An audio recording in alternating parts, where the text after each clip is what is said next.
We had a session with our founders this morning, and one of them came up to me and said, not enough networking. So we're starting late. No, that's my excuse. We're starting late because we were jiggling a bit here. We're adapting as entrepreneurs do. But no, of course, always gives you extra chance to make sure you've met everybody at your table. I want to begin by saying this room is full of people who all should be up here.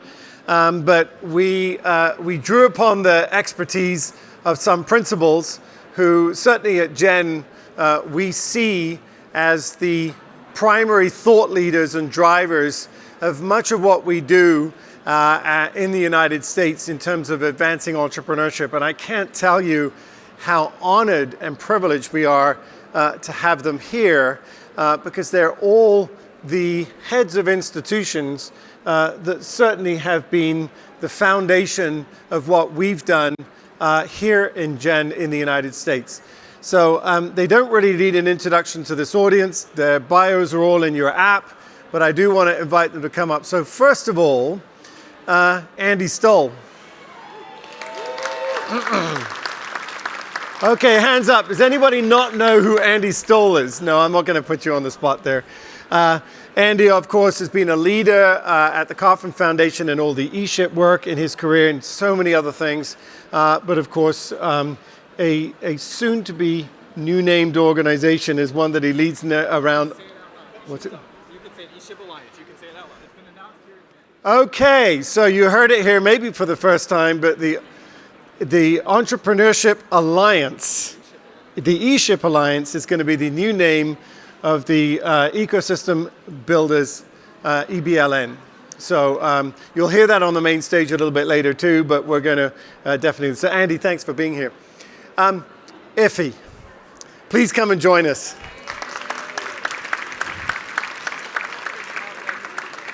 So Iffy, of course, brings extraordinary insight of bridging that relationship between philanthropy and our entrepreneurial ecosystems, I think helping us to ensure that the foundations that support entrepreneurship of our country are aligned and coordinated and informed as to where the needs are. So thank you so much, Iffy. We're great to have you here.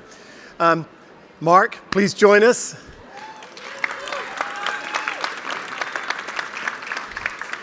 Startup Champions Network. If you don't know Startup Champions Network, it has been the growth and explosion of what came out of what I call still Startup America and all of the great community work that we did in getting local leadership around the country. So Nathan, your term here. Nathan would like to take credit for this conference because his organization is also called IEDC, but it's a different IEDC. I don't know whether you guys have sued each other or you're just great friends, okay? You know, it's rather like every now and again someone comes up to me and says to me, in fact, on the board of the Kauffman Foundation, very impressive. I noticed that Bill Gates wears the GEN pin now. And it's a moral dilemma. Do I explain that actually it's the sustainability, the UN sustainability goals? But no, but we have the same thing because they actually came to visit me one day and said, by the way, the lawyers came to my office and I got scared. What have we done wrong? And they said, oh, well, actually, we're in infringement of your logo copyright. So it was very, very nice. And I said, just like you did with IEDC, I said, we are partners in this effort together. How exciting. Maria, please join us. SourceLink. As you well know, Maria started KC SourceLink, but leads an incredible team around the country in doing so much work to helping us understand this relationship, like Nathan does, between entrepreneurship and economic development. And last but not least, our fearless leader, Victor Huang, with Right to Start. Victor, thanks. Now, as I said, we'd like to have you all up here, but as you tell, we even got too many people, so in order to make sure you can still see them, you'll find that I'm going to stay standing up. We're going to drive this conversation, around, again, exclusively the United States.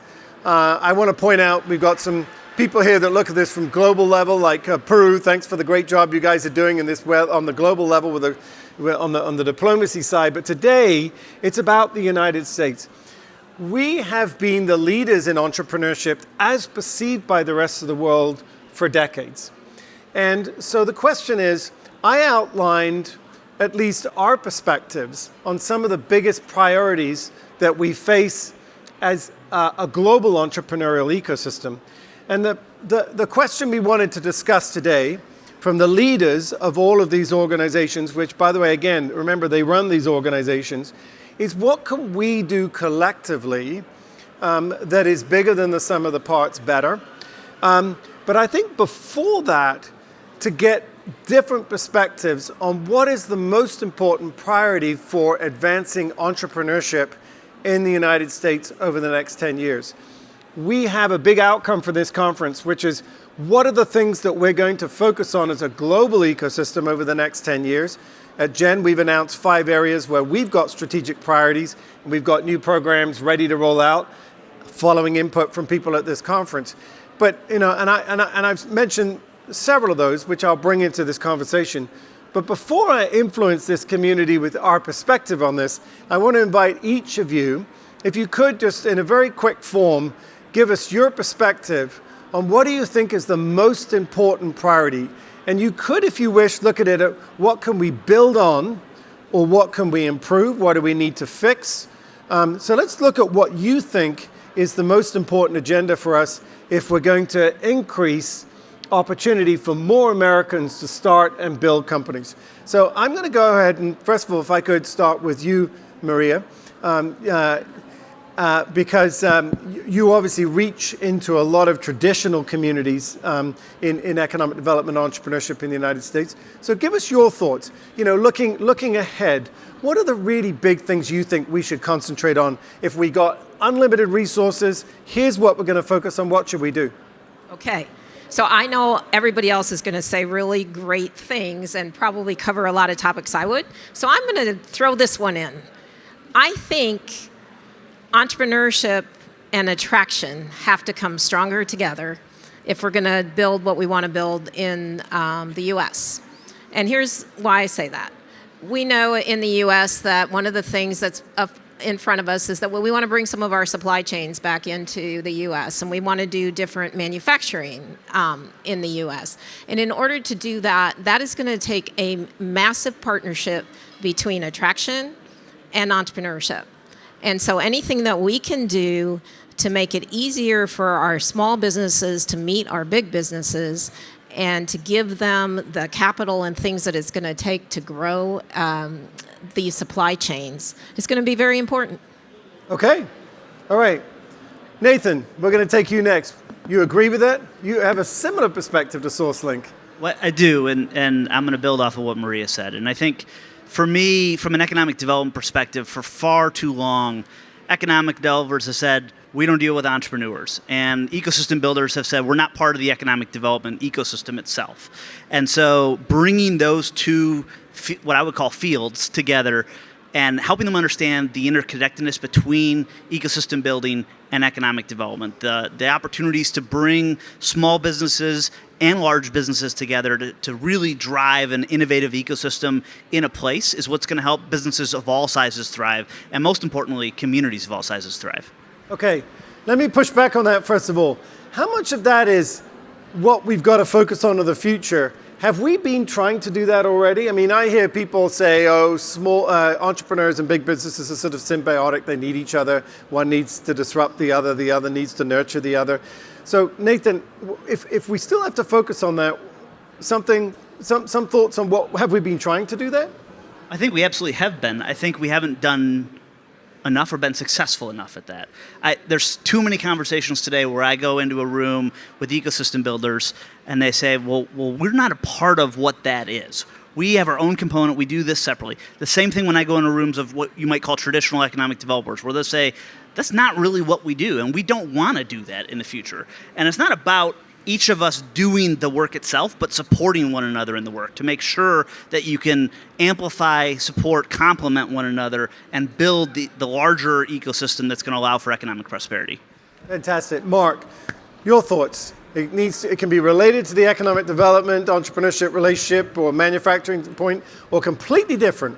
What's your number one priority for us? I don't know if it's completely different, but I represent the work of entrepreneur support organizations on the ground, like Make Startups, Forward Cities, a lot of folks in the room.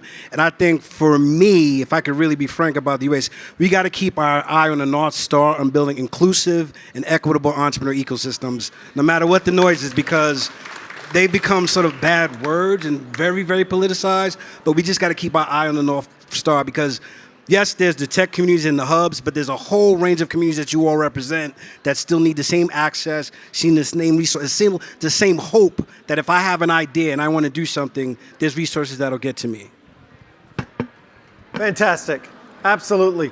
And as we all know, that whatever your perspective on how much we should do that or why we should do that, we always know that if any kind of local economy is going to suffer when you leave anybody out of it. So even if it's just for the economic argument, it's something that we cannot, as you say, no matter what the noise is, we can't take our eye off the ball. That is absolutely fantastic. Iffy, some thoughts from you? So I'm going to agree with everything that people said here. I look at this really from a really the honor of being able to sit and hold space with funders in particular, but the opportunity to create the rooms that bring all the voices together. And so I would agree. I think there's been places where people kind of carve out their section. And I just think that, frankly, this moment is such a great opportunity because we do know we have to continue to look at inclusivity and equity in our ecosystem building, and in that think even broader about who is not yet at the table, how do we get them there, and how do we not relegate people to the side table or the kiddie table. I get to have an opportunity to speak with folks who are focused on youth entrepreneurship tomorrow. How do we bring that to the main table as well and really go deep in local ways that get shared across a national landscape? Fantastic. Andy, we're going to come to you now for your thoughts. All right. In my new role at the eShip Alliance, I got to put my social entrepreneur hat back on. And let me tell you, all the entrepreneurs in the room, I feel you. It's hard work. And entrepreneurs are contrarian, so I'm going to give you a contrarian answer because you said focus, and I'm going to zoom out. Good. I think the most important thing to remember in this moment is to zoom way out, which is there's one way to think about the human history. There's been 4 eras. We were hunter-gatherers. We became an agrarian, more of an agrarian farming society. We shifted into cities in the late 1800s, and we're now shifting into a different era. There's only been 4. And so that shift into this new era, driven by the exponential increase in technology and connectivity and the increase in diversity of our communities, is changing everything, which brings us to this political moment in the United States, where people feel left out, where people feel not equipped to deal with the opportunities and the challenges of the 21st century. And so how do we make sure that entrepreneurship is accessible and available to all? And Victor, I'm really setting you up for your answer here.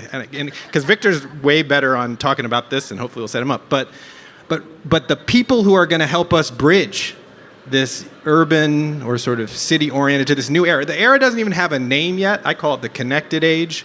If y'all want to come up with the name as a collective group here in the next hour, we can say, hey, remember when that group at GEC in 2025 came up with the name for the whatever comes after the industrial era? I'll call it the connected age. But the people who are building the communities that help people with ideas are the people who are building the social and community infrastructure that are going to take us all to the next era. And you are those folks in this room and the entrepreneurs building the companies on top of that. It's hard work because you're literally rebuilding the societal and community infrastructure in your place and in ways that allow everyone to participate. So it's so great to be here with you all and to figure out how to do this. I don't know how to do it. Maybe amongst all of us, we got a couple pieces, but we need this whole room. We need this whole conference center. So we need the whole conference center. So Victor, we saved up. Sum that up, Victor. The guy in the suit and the tie for last. Just let's take all that and synthesize that into something clear and pithy. Is that working? Here. So what they all really mean is, no, I agree with everything here. I think the thing I've seen now, I've been at this for 25 years now, and the thing I think that is really one of the big things holding us back is that we've got the story wrong. and that we've ended up dividing ourselves and thereby being conquered. We are at the kiddie table of the American debate. And so we know this when we go home to our families for the holidays and we talk about our work we do, and they're like, huh? And they don't understand why this is so important and why this is so meaningful. And we're in this work and we know why this work is so important. We know why it's the source of net job growth. We know it's the source of fighting poverty. We know it's the source of raising incomes. We know it's the source of building communities. But we're still at the kiddie table when it comes to talking about the prosperity of this country, our society, and renewal of the American dream. And so, and if you think about it, we've kind of done that to ourselves. You've got tech startups, you've got the Main Street world, you've got the small business world, you've got side gig world, ecosystem builders, the EDC world, the economic development world. Everybody is in these little bubbles. And we're missing the bigger narrative, which is that we ourselves have not been brought into the American debate. And I think that's a really critical challenge for us, which is how to get to the center of this debate. And we just got through a presidential election. I know there's a lot of opinions on the presidential election, but if you notice, both presidential candidates put entrepreneurship front and center in their campaigns for the first time. President Trump has a lot of entrepreneurs that have surrounded him and were critical in getting him elected. Kamala Harris had put entrepreneurship at the very center of her economic opportunity agenda. That's new. We have never seen that, as far as we can recall in American history, where entrepreneurship was such a core policy issue. But their policies that they put out there and the things they talked about are disconnected from the work that we all see on the ground and the kinds of things that we talk about. And so I think there's an opportunity here to change the story. A story is really about entrepreneurship writ large that unifies all these different bubbles that we're in. It's not just about these different parts of the entrepreneurial ecosystem. It's about connecting entrepreneurship to the American dream, renewing that American dream for the current people that are alive today, and really bringing this issue and connecting it to the prosperity and the future of this country. When the entrepreneurial spirit thrives, America thrives, and we need to remind people of that. So we can start, and if we can do that collectively, then we'll be able to re-energize this work, and it'll cause more funding to come into it. We'll get more support. We'll get better policy making, and so it's fundamentally a narrative shift that we have to make. Thank you, Victor. Keep your microphone good. I'm going to come back to you with a follow-up question, because how many of you were in a workshop yesterday where we talked about how do you design a campaign that reaches the American people so they understand, as you've all said, the work that we do? Were any of you in that workshop yesterday? I've got a few hands going up. In that workshop, one of the things that I discovered recently was a book called Words That Work. I don't know how many, I can't remember the name of the pollster's, the name of the pollster. Frank Luntz. Okay, Frank Luntz. And I looked at this book and I thought this was interesting because he had gone through this notion of explaining what he thought would resonate, words that would resonate with the public, that fast forward, I think has ended up being instrumental in having the president that we have currently sitting in the White House. So I ask you that question. How much of this, translating this message, what if I tell you it's not silos? It's not silos of economic developers, ecosystem builders. What if I tell you, given that you're all on the stage here together, what if I tell you that it's not silos, but it's just actually experts and specialists? So they're focusing on things because people have got limited time. Let's pretend that's the case, even if you disagree with me. What if we are trying to talk to the rest of the United States and tell them the message, Victor, that you did? One thing I want to make sure that we have an opportunity to do is to invite you to tell me one of the things that you think we should do next year, given the fact we have our 250th birthday party coming up next year as a country. But I also want to sort of ask that question too, because we're going to have several days here where we're going to be discussing and debating this. How do we figure out how to convey that message that's one message? It's not just about inclusion. It's not just about ecosystem building. It's not just about policy. It's not just about economic development. It's about all of those and sending that message. Tell us what your idea is for next year, Victor. I'm going to give you a chance. Thank you for the softball. So, so next year is America's 250th birthday. And I call it America's startup birthday, and because America was the great startup nation of the world.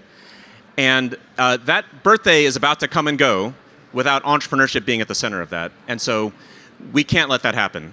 Entrepreneurship is at the core of the American soul.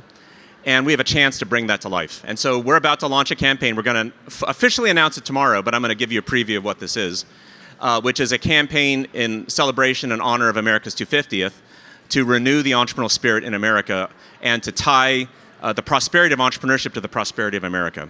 We call it America the Entrepreneurial, just like America the Beautiful. You can hear the music in your head.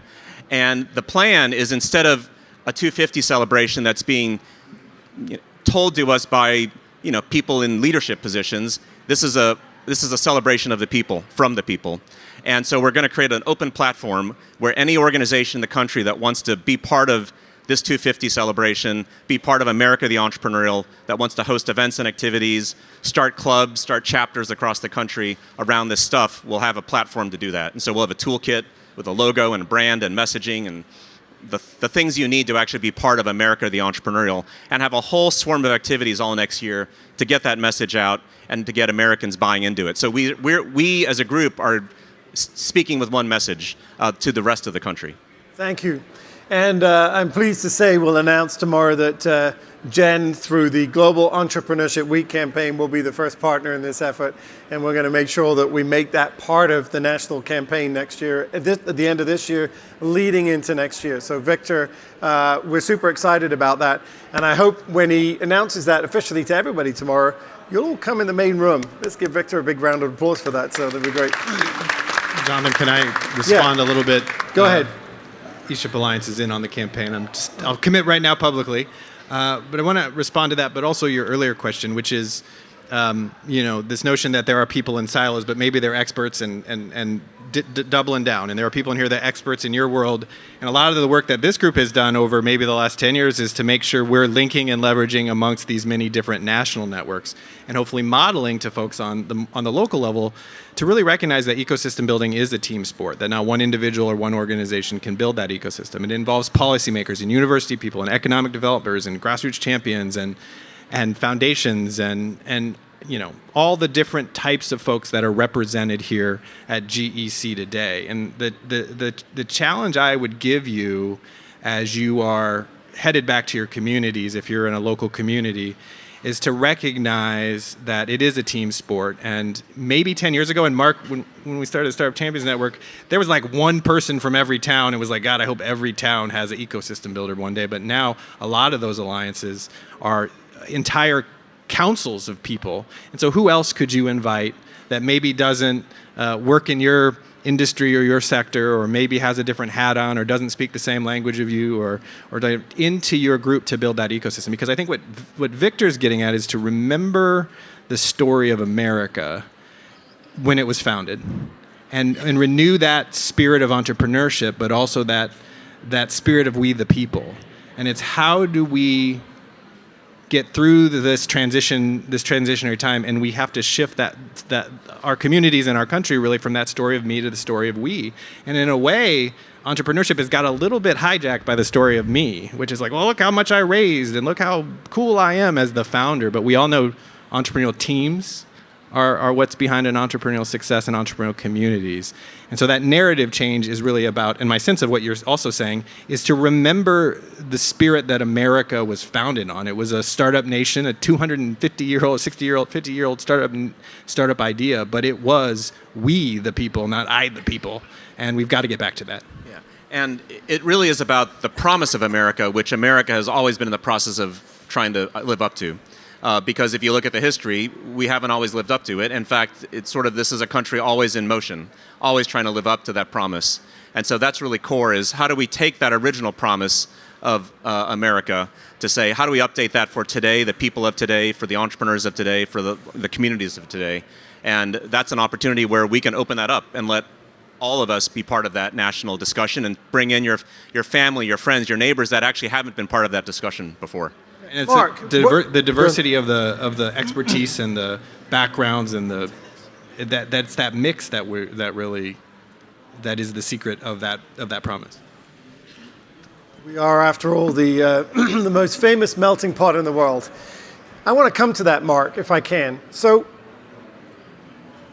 how do we, we're talking about, Victor said, talk to someone that doesn't know the field and ask them and engage them. We've all been working certainly for the last 5 years, at improving what we're doing to reach communities that are left behind, to find people that have been left out of the equation. Give me some other thoughts about what we need to be doing as we go forward. I mean, I know you said we need to make sure we're sustaining our efforts. I get that. Any other thoughts you want to share with us? Because the whole message that Victor and I have been conveying here is one that it's all about everybody in the United States. And that's the glorious common denominator of it. How do we reach the people that you think are still excluded, or at least at a very minimum feeling excluded? What more do we need to be doing? Well, how much time do I have now? Yeah, you got 2 hours. So, couple thoughts really, because one, yes, ecosystem building's become mainstream sort of the last decade or so, but people have been doing this for years, right? And ecosystem building and just this work that we do in touching the community. There's someone in the community that cares about changing the condition. They get people together and they try to figure it out, right? So that's the fundamental. Take all the fancy terms away from it. So with that, part of it's being seen, right, in these communities that we're calling underrepresented resource, because they do the work. They're very resilient. They do it with minimal resources. So what if we gave them, we talk about leveling the playing field and providing access, but what if we talked about tech and tech-enabled, right? Because we always talk about these tech companies, tech and ecosystem. My barbershop is a tech ape. I go on the app, I schedule a time, and I go see him, right? Maybe he's not raising a lot of money, but I think we just got to change our mindset and how we talk to these communities, and back to sort of the conversation that was, it's not a kiddie table, it's one table, but how do you have different on-ramps to it? So I think that for the work that we've done, specifically in my own work in Incubator Startup, is going around and recognizing folks, immersing ourselves in the ecosystem builders, in their networks, helping them get people to the table they wouldn't get to the table normally, and just building that trust and that collaboration. Because yes, it's a utopian view, but it really does take time, and it takes that grassroots touching work before you can even provide resources to it. Because again, one little side note, my little pet peeve. Yes, there's grants for this work, but the local people spend so much time trying to comply with the grant, it takes them away from doing the work. So how do we remove that and make sure that, yes, the work is valued, we see it as a path to prosperity for everyone, and we treat it as a same way in a valued system that we need to contribute to? Iffy, do you want to add on that?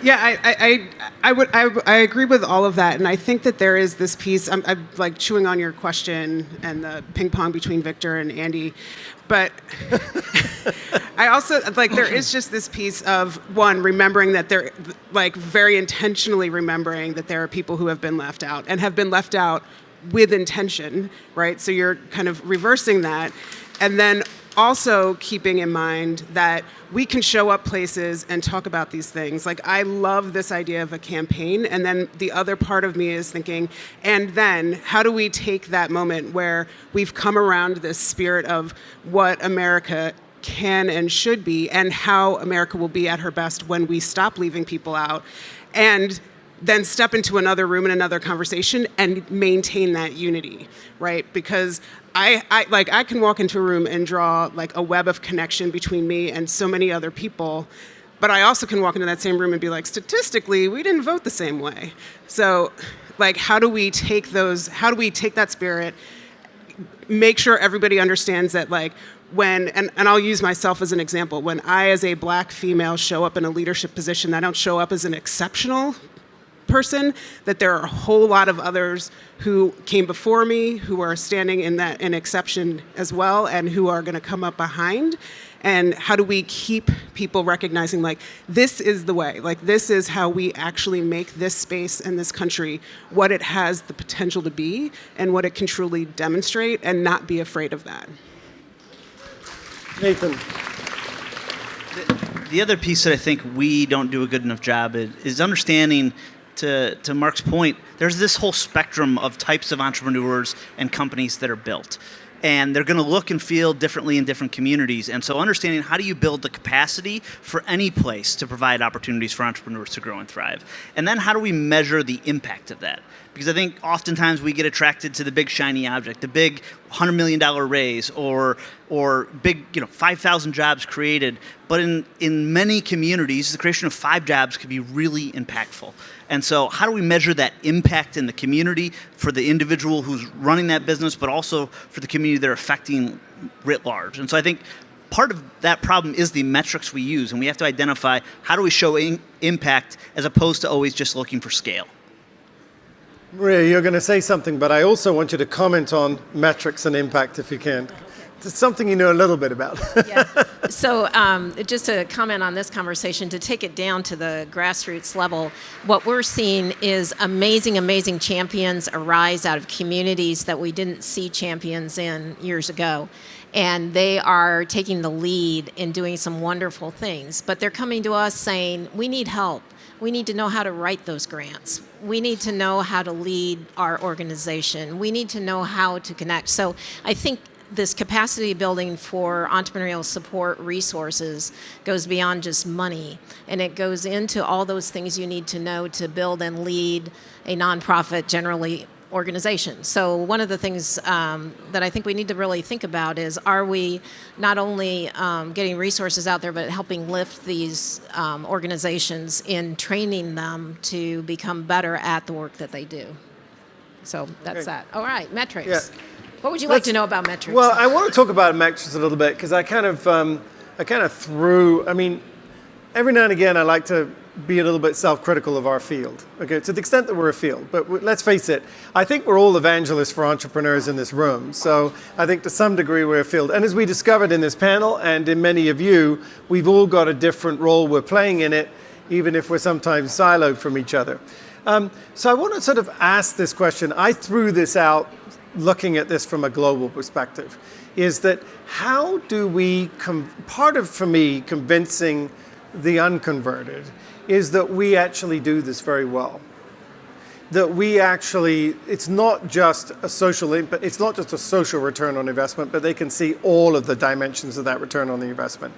So either push back on me and say, actually, we're measuring really well, and actually, I think you're wrong about that, or tell me if we can improve some of that evaluation process, particularly of our entrepreneur support organizations in our local communities. Is that something we need to do? And if so, how can we do it better? Yeah, I think the issue with trying to measure entrepreneurship is that they don't show up on the data sets, right? So you can't just immediately go out and run some BLS data and say, okay, this is what we have. So most of the data about entrepreneurs are located in the organizations that are supporting them, right? And so how do you get to those organizations? But I do know that, and things like, we couldn't tell for a long time how many jobs were being created in the Kansas City region by our entrepreneurs. And we finally found a way to do that, and now I can tell you exactly how many jobs are being created by startups in Kansas City every year. And it's like 19,000, and it's like 8% of the workforce over a 5-year time frame. So it's a very significant amount. And once you can get to those kinds of numbers and jobs, then you can start having a conversation that goes beyond just entrepreneurship is a good thing. It becomes entrepreneurship is creating 8% of our workforce on a yearly basis. And so I think trying to get to those are interesting. And we were just trying to figure out this year, how many people are starting a business at any given time in Kansas City? Because we also say, oh, entrepreneurship is good. Lots of people are starting businesses. Well, I can tell you there are 5,212 on a daily basis starting businesses in Kansas City now. So when you look at that number, then people say, well, do we have too many resources for entrepreneurs? And we can say, well, there's 5,000 people on any given day. They all look different. And so no, we don't have the resources that we need to support a business. And then you can get down into, well, what's missing? Capital. Capital's missing everywhere, but it's really hard to determine what's missing and where it's missing. So are we there yet? No. A lot of it is because the data isn't there yet, and we have to learn new ways to get the data. And just like we talked about earlier, it's a collective thing. If you really want information about entrepreneurship in your neighborhood, you have to work across organizations to get it. And that can be a difficult thing as well. So we have a long ways to go, I think, in measurement and metrics. And the other thing is, you have to be innovative about it. You have to maybe make up some new metrics that we haven't even thought about. to help us figure this out. And we know the power of entrepreneurship. Not only does it create wealth and businesses and jobs, it improves health of communities. It flat out improves the health of communities. There's about this much data on that, right?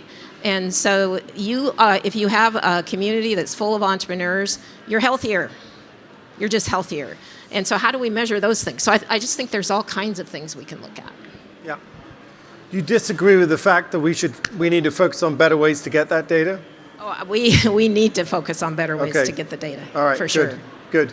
I wanted to do that. Now, I'm sure that Andy Stoll would tell me, you see, Jonathan, everybody in this room is just fired up and ready to go to an eShip summit and spend the next 3 days talking among themselves at their tables, and I know that's what everybody wants to do.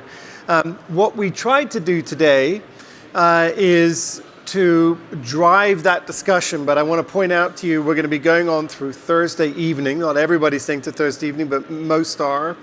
And so I want to encourage you to informally continue that process. As you'll see from the optics of the way we plan the GEC, it's designed so that you can continue that conversation in the village, either in an organized or in a less organized way.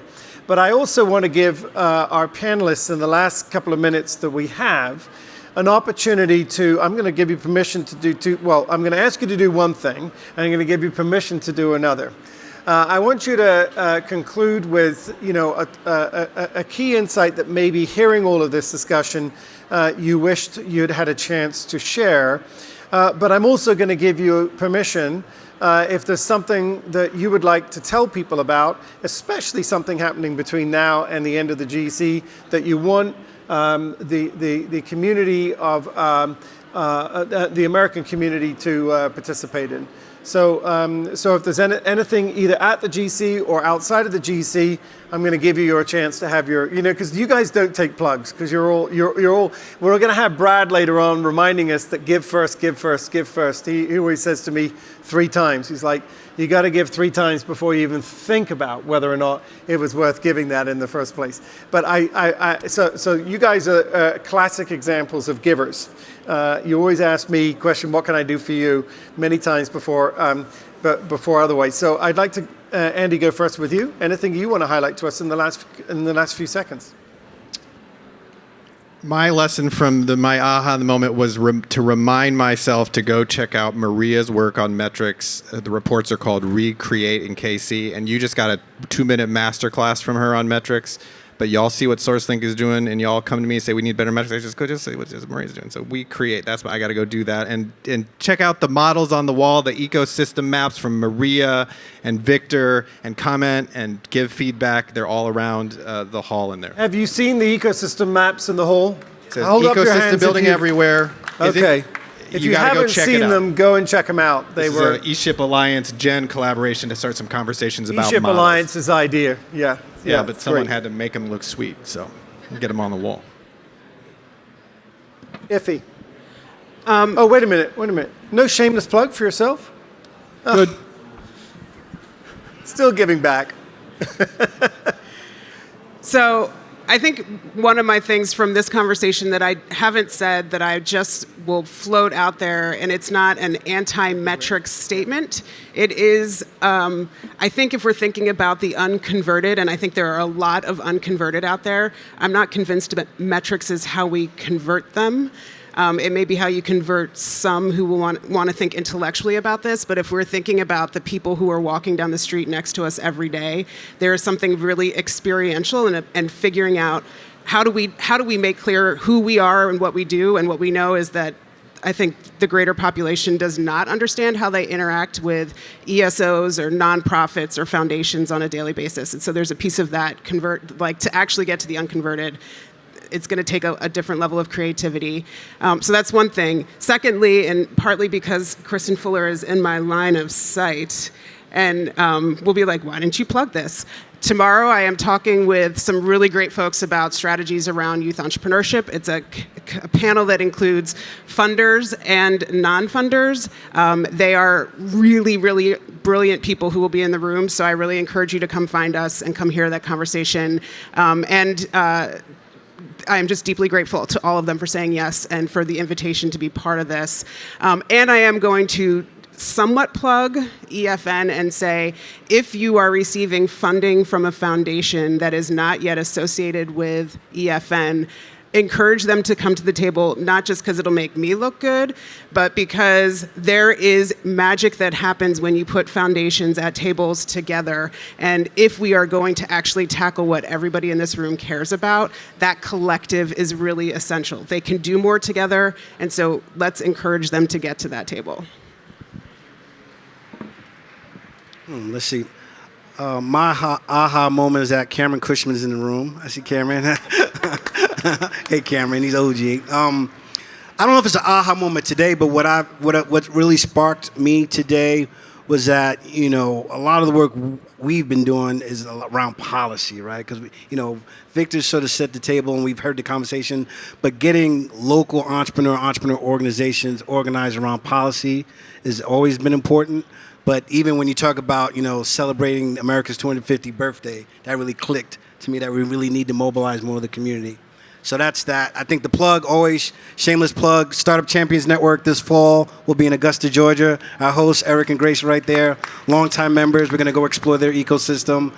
We like to travel around the country and really immerse ourselves. It's not really a conference. We like to get out the building, meet the local entrepreneurs, meet the local ecosystem building, just have communication and conversation. So thank you.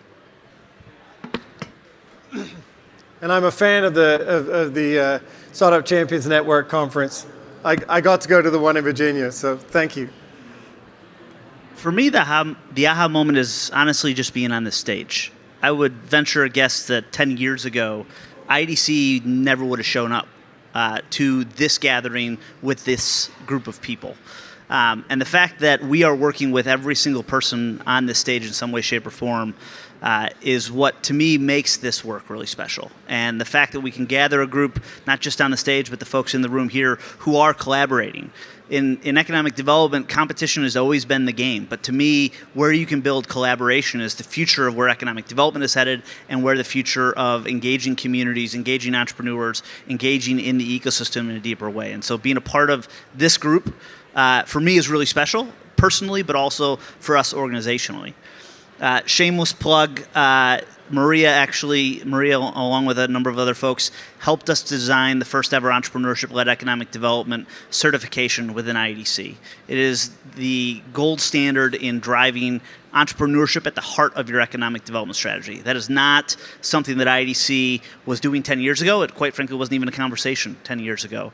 And so having the opportunity to have that program, to have folks like Maria and others who have contributed to make that happen. I see a number of EDPs in the room already who have gone through that process with us. If you don't know about the program, the courses and the certification itself, would love you to come and learn alongside your peers in this work, because it's an incredibly important part of the future to economic development. Can I also add, Nathan? I also want to encourage those of us that came to your conversation from a purely grassroots entrepreneurship angle to participate in the economic development courses. I mean, there's one thing which is to have Nathan figure out, how do I convince economic developers that they need to be ecosystem builders?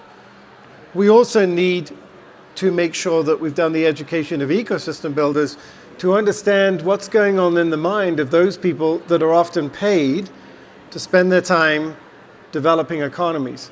And I think that's extremely important for those of us who are passionate on ecosystem building. I think we need to come to him as much as he's coming to us. So thank you for that. And Nathan, thank you. Our daughters are classmates, and they're both graduating in a couple of days' time. So the fact you came all this way is really great. So thank you. All right. Well, I don't need to plug myself. These guys are doing a good job. Thank you very much. It's been really amazing over the years to work with everybody on this area to help build a better environment for entrepreneurs. And I think today it's hard, right? It's a hard time right now. I think there are things that we all value, and our hearts are getting hurt sometimes by what's going on. But one thing I always go back to is where there's change, there's amazing opportunity. And we are in a moment of extreme change right now. And so this is when our innovators and our entrepreneurs are at their absolute best. And this is when we need to be at our absolute best. And so I just encourage, and I get this when I come to this conference, to get up every morning and say, how am I going to innovate today? And how am I going to help those people out there innovate? Because it is in this massive change that we're going to have massive opportunity. Victor. This is an amazing group. This is sort of it's probably the best collection of people like this since the eShip Summits in person. So that's very moving and inspiring for me. Along with their saying, we are at a moment in this community, in the entrepreneurial community, as well as in this country. And we're all aware of sort of the unpredictability and the change that's happening in this country. And what I've sensed, and I've taken 3 road trips in the last 3 years across this country to visit communities. I've been out there. This country is hungry for us and the work we do and the message and the stories that we have to tell. They just don't know it. And if you look at what's happening at the national narrative, there's a lot of sense of division, there's distrust, there's polarization, all that. And a big part of it is because people don't know what to do. There's a real questioning of who are we as a country and where are we headed and what can we do. And this work we do here is one of the few things that unifies this country and moves it forward. We did a bipartisan poll. 94% of Americans think this work we do here is important to the future of the country. It's that unifying and that critical. And the work we've done across the country shows just how bipartisan and unifying this is. And so the work is on us to help provide a path for this country. And the country's screaming for us to help. And it's time for us to rise up and fill that role. Thank you, Victor. And if I can give my own plug or push, I'm going to say, by the way, the State and Local Policy Summit on Thursday. I know SourceLink's got a meeting on Thursday. There are multiple sessions where we're going to take this deep. You're going to be able to have those conversations out in the village. But I want to just add to what Victor said and said, if there's one theme of this meeting that we're trying to do is to empower those advocates of entrepreneurship to understand that you should be as bold as you feel, that you need to lead. We genuinely believe, whether it's the work people like Puru and I are doing, or we've got, as many of you know, we have Lady Gaga's agent here, we've got several people from Hollywood, from corporate, but more importantly, we, the entrepreneurs, are the new diplomats. We're the leaders. And that means we are also the people that need to figure out together how we're going to send that message. How are we going to get the rest of America to understand, as Victor and everybody at this in this panel has said, that this is an extremely important thing at a very important time. So I really want to stress, if we can, please be bold. There's a reason there's the word bold in the theme of this conference. This is about, as I said in my talk, when you were there yesterday, don't fear, as Babe Ruth says, about striking out. Go strike out. Or as you've heard me say when we built the GW movement and I went to Eastern Europe and they all sat there and they didn't do anything. They didn't ask a question. They didn't do anything, say anything. And I just said, just go break something, okay? So we have to be extremely assertive in this movement. We have to be extremely, and not rude. We just have to be firm and get out there confident in our mission and to do it collectively together. And I hope one of the things we've shown here today is that we are one community, we share each other's values, and that we have an enormously powerful potential to lead here in the United States. So before we conclude and we give them a very warm thank you, I'm going to say, before we do that, if the people in the back want to slowly come up here, we're going to try to do a very quick picture because we're delayed and they need the room. But I'd like you, if you could, to come stand behind the chairs, the people in the back, anybody who wants to be in the picture. Those of you who are at tables, I'm going to ask you to turn this direction. But before we do it, please join me in a warm thank you to our amazing panel. Okay, can we do that?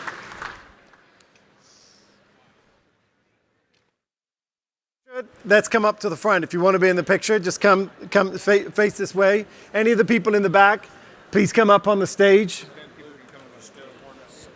Yeah, that's good. You could move back, just face the cameras.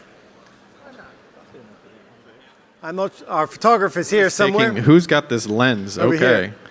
Okay, You should so, just cram in up here. Get on stage. Fill the stage. As many of you want to face I it. feel like if you've been to an eShip Summit, this is my job, which is everybody who's closer to the sound booth, come up. Faye, I think Faye, you're too far up. People in the back of the room, you're not going to be seen. If you're not from the United States, you're welcome here, so get up on stage. Come on up, USA delegation, cram in. Eric, Corey, your table is too far out of the way. You're not going to be seen. I'm going to stand here. This is like, you get your eShip Summit, which is No, you come in. You come here. I'll stand here. Tables towards the wall. Just get friendly. This is networking. Come on, keep coming. Come on, Quicker, everybody, faster. come to the back. Peter, get in here. You can't stand out there. Get in the photo. Excellent. Okay. All right. Again, if you're not from the U.S., you're welcome here. So get up on here, take a picture. All right. Okay, now what we're going to do, I think we have the cameras rolling too, do we? Okay, I'm going to ask you to do two things for me. First of all, I'm going to go 1, 2, 3, and you're going to say, "Happy Birthday, America." Okay. All right? And then the second thing I'm going to ask you to do, which we do in Gen at Everything, unleash your ideas. Okay, so the first thing is, when we're ready, we're going to say, "Happy birthday, happy 250th birthday, America." We'll have it in the can for next year. How's that? Okay, cool. Happy 250th birthday. All right. So after 3, 1, 2, 3. Happy 250th birthday, America. Thank you. And one more after 3, unleash your ideas. 1, 2, 3. Unleash your ideas. Thank you. We're over to the photographer. Have you got enough pictures? You got enough? I got one more photographer. I got one more. You just got your thing funded $1 billion.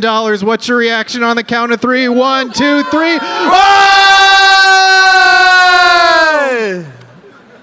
Thank you, everyone. And thank you, Jonathan, for hosting. No.